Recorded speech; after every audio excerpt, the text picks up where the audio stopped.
We have an incredible number of bright, capable, intelligent people in the university thinking about problems, but not as many out there solving the problems with the people who actually have to solve problems.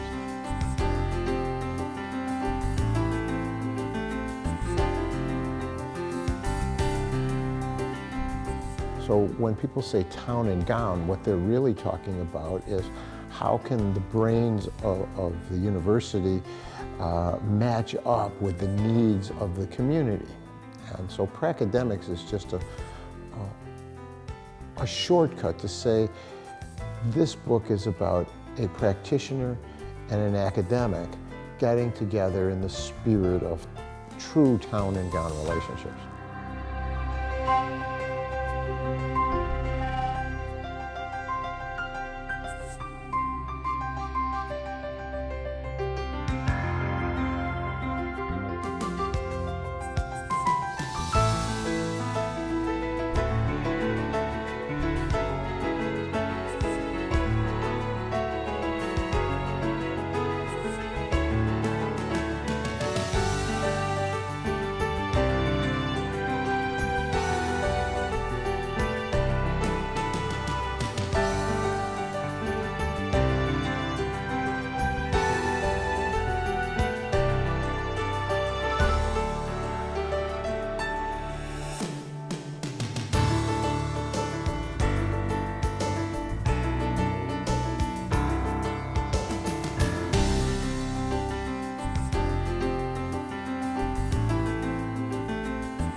It took us a lot of years for us to get it down that I would do the things that I could do well, he would do the things that he could do well.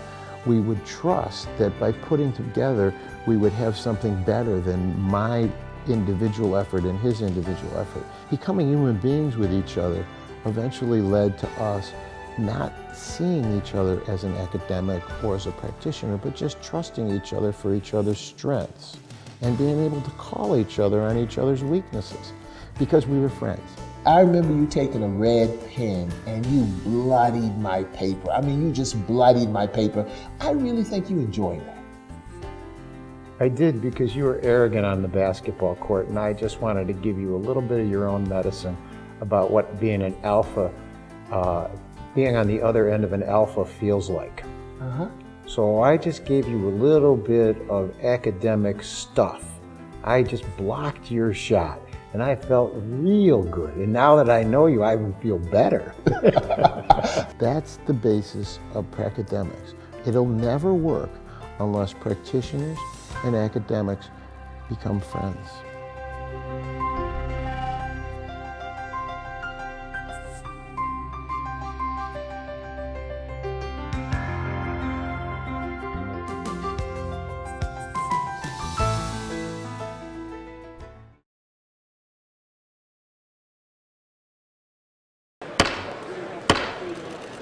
Mr. Speaker, the President of the United States.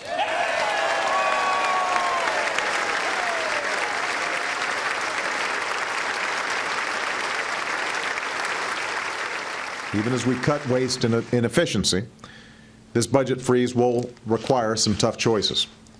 It will mean cutting things that I care deeply about. For example, community action programs in low-income neighborhoods and towns, and community development block grants that so many of our cities and states rely on. But if we're going to walk the walk when it comes to fiscal discipline, these kinds of cuts will be necessary.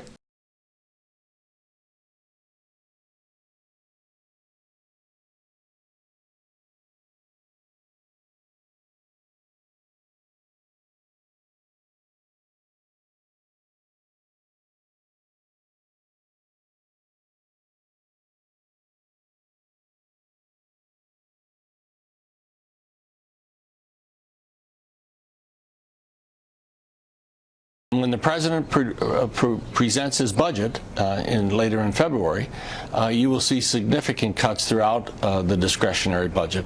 Such as he mentioned, the community, the CSBG it's called, it's for community action groups. He's going to cut that in half.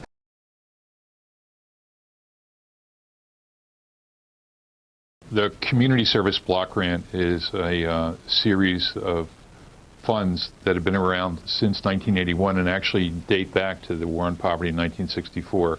And what it is, it's federal money that goes to states, the governor's office, and they in turn grant it out to community agencies in their area to provide services for human needs. Basically, they provide economic security for families and individuals who are low income. And when we say low income, we mean below the poverty level, and that's $22,000 for a family of four.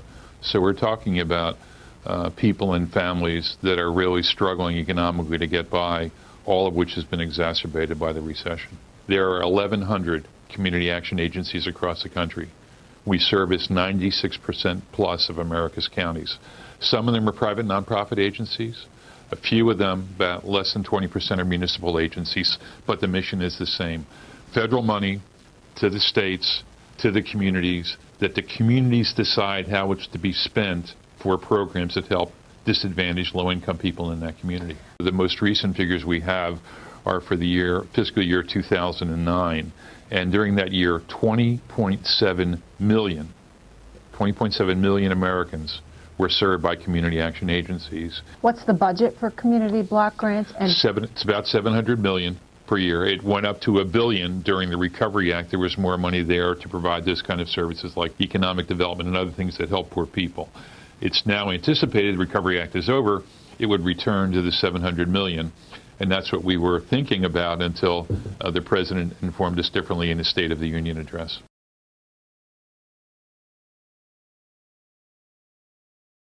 Odell Cleveland has had a great reputation of performance in our town for a long time.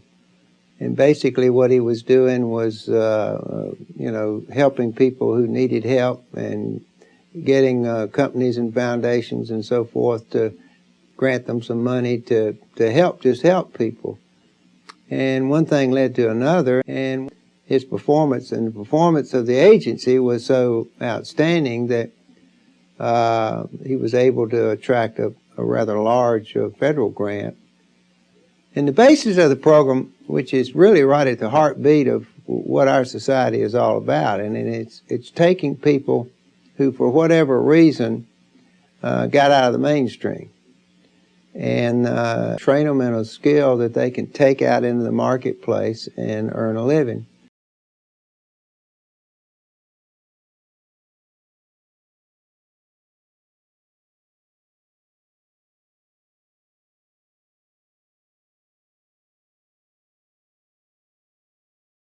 As the skeletons of the 20th century industry stand in stubborn hope that jobs will return to the quieter side of town, Odell Cleveland wasn't about to wait around.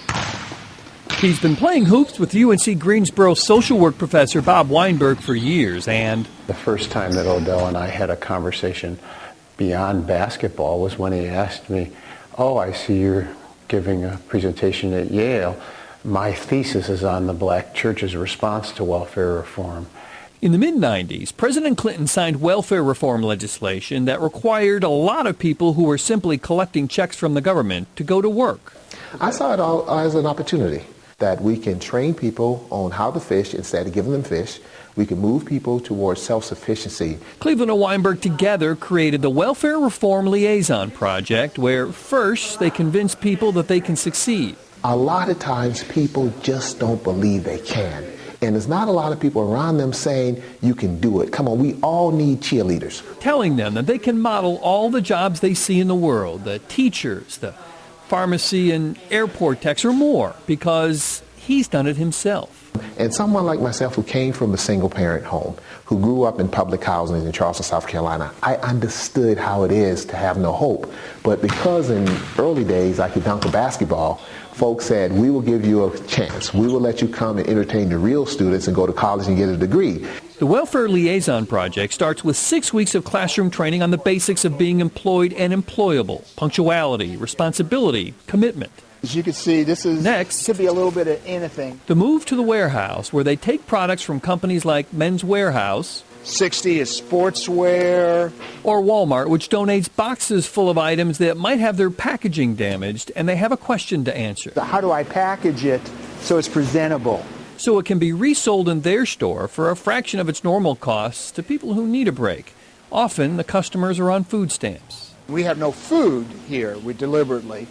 So these are the items food stamp doesn't buy. The money helps sustain the program, and without a program like this and the skills it imparts, most of the people in it would be out on the streets, sleeping in cars. That's where people who don't have anything end up when there's no clear set of resources for them to get on a path. And this is a path that's more than just a way to make people feel good. It has measurable results for the 1,000 or so who've been through it. Each one who has used this training to get a job is pictured on the wall. And the project calculates that they have earned more than $9 million in wages over the years. These individuals were costing money, whether they were on welfare, whether they may have been locked up or maybe whatever. Now they're earning money, paying taxes. That's the marvel of this organization, that someone may have the seed in him or her to become a sunflower, but maybe a dandelion. But by coming through this program and letting them look inside themselves and see the sunflower, you would be surprised the sunflowers that walk out of this organization. Seeing human potential and then making it blossom. Bob Buckley. And it's just amazing. Fox 8 News.